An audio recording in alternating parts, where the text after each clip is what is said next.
Morning, morning, morning. Ooh. This is South Shore Road in Bermuda, and I'm just taking my bike to have its first service. Brand new, as you can see on the clock. It's literally just ticked over to 1,000 kilometers, so I get a free service. I'm on my way there. So on my way, I thought I'd take the camera out, maybe do a little bit of review on the bike. It's a Rieju RS3. It's a 125, which I actually think is probably the perfect bike for Bermuda. See, Bermuda's very small, and there's actually quite a lot of traffic, so you want something that you can do a bit of lane filtering with. This is Horseshoe Bay on the left. I think it's rated in the top 10 beaches in the world. It's actually cut match weekend, and it was absolutely rammed the last couple of days. You can barely move. Anyway, back to the bike. Yeah, I haven't had it that long. This is 3 weeks of ownership, and I am loving it. Obviously, coming from a scooter, it's huge change. You have actual handling, you have real brakes. I know it's nothing special, it is only a 125, but it is, I actually think, the perfect bike for Bermuda. It's narrow, so you can fit through the traffic. It's got enough speed, to be honest, since the speed limits here are pretty damn slow. Not that anybody follows them. It's got great handling. See, a lot of the roads here in Bermuda have got corners like this, which are just awesome fun.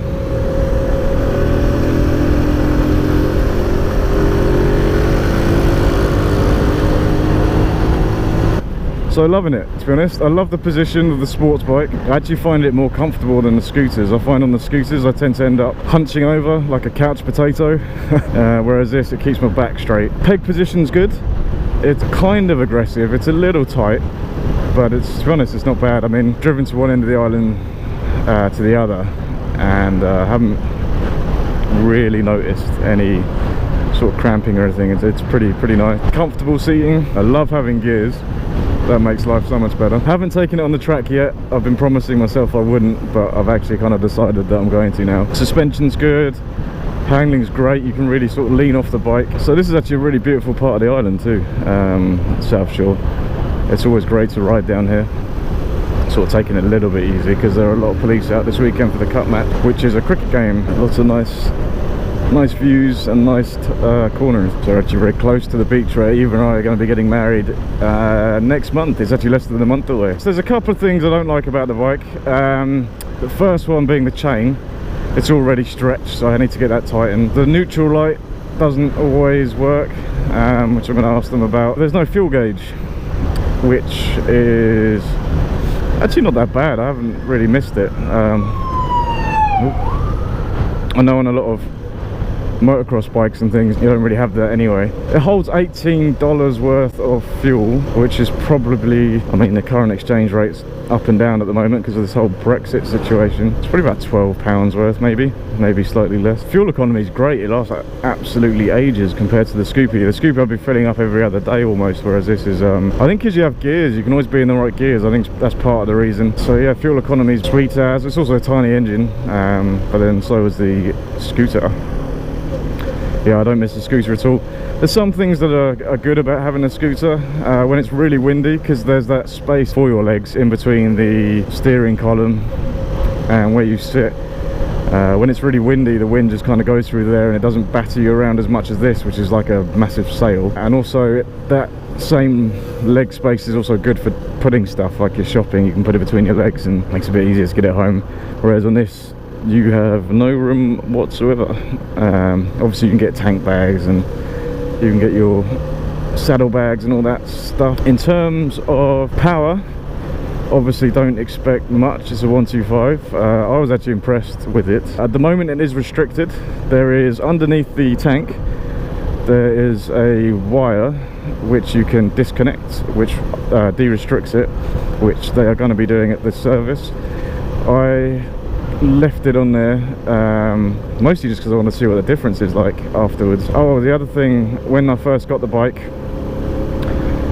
which I don't like, is the fact that the idling was around 2,500 RPM, but that was easy enough to change. You just take the tank off, and underneath that there's a dial, and you basically just have to start the engine and dial it down. So it's now around 1,500, which is a bit better, because before you be at the lights and it's going and everyone is looking at you funny. But that was an easy fix. That's nothing permanent. Mirrors are great. good position. You can see myself. Woo. But yeah, handling's good. I've seen a lot of reviews on the older models that say that the handling isn't that great on them. I haven't really noticed anything, but then also I'm not the most experienced rider in the world. If I was still in the UK, I'd probably definitely buy one of these. I think they'd be great for commuting on. I'd probably end up with two bikes. I think I'd have maybe 600 or maybe a litre bike, I'm not sure, and then have one of these just for commuting on. So I don't think you really need a litre bike for commuting. I don't like the look of the brake fluid container. That could be better. I guess talk you through. So it's got a lap button here. I don't know if you can see that, which all that does is flash your full beams, which is, I guess, to let people know that you're... Oh, everyone does this. Everyone slows down for this bridge and there's no need for it.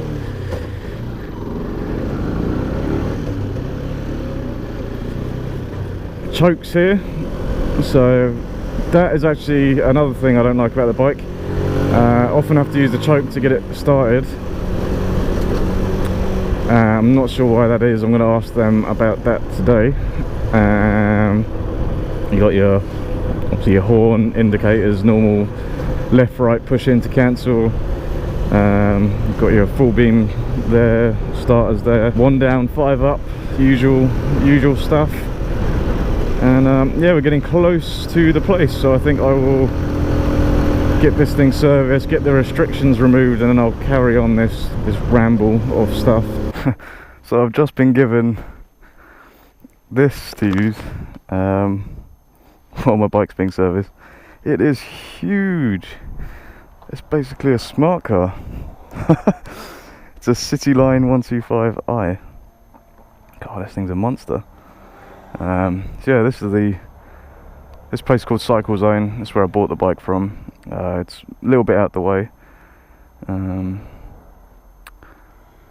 But yeah, pretty cool guys, pretty friendly, pretty helpful. They're gonna have a look at those things that I've mentioned. There's all sorts of stuff down here. This looks like where bikes go to die.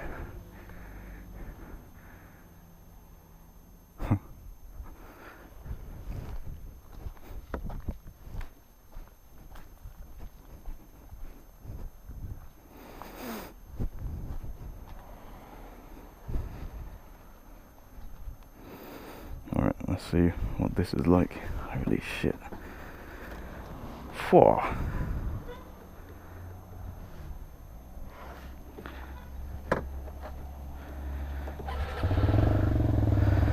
Oh man, this thing is enormous.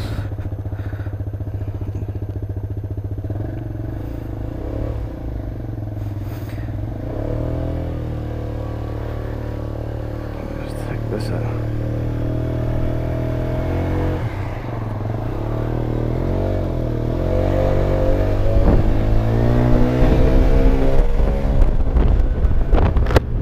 Wow, this is so cool.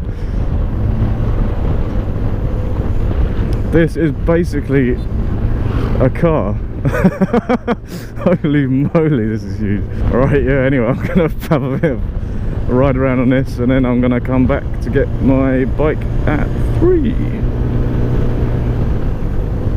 So, sayonara. Oh my god. It's like the SUV of the scooter world. The brakes are good.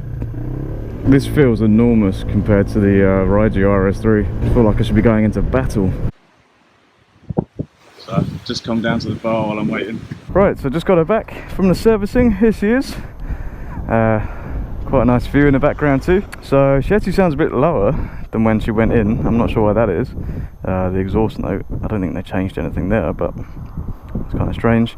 They fixed the lighting because before you have 2 settings with the key. First setting is meant to be no lights, second setting with lights. But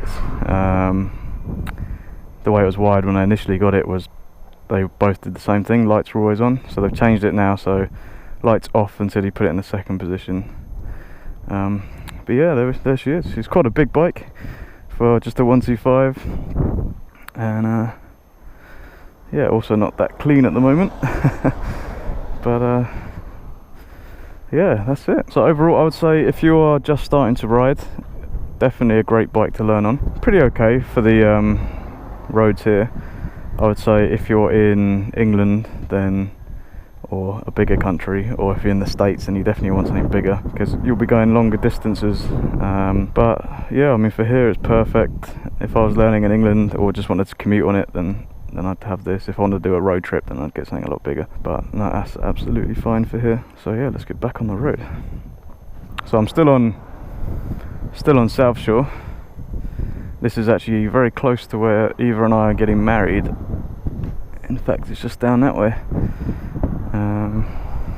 That's going to be in less than a month's time. So another thing about this bike, you have to be in neutral to start it, and also you cannot have the kickstand down. If that's down, it also acts as a kill switch.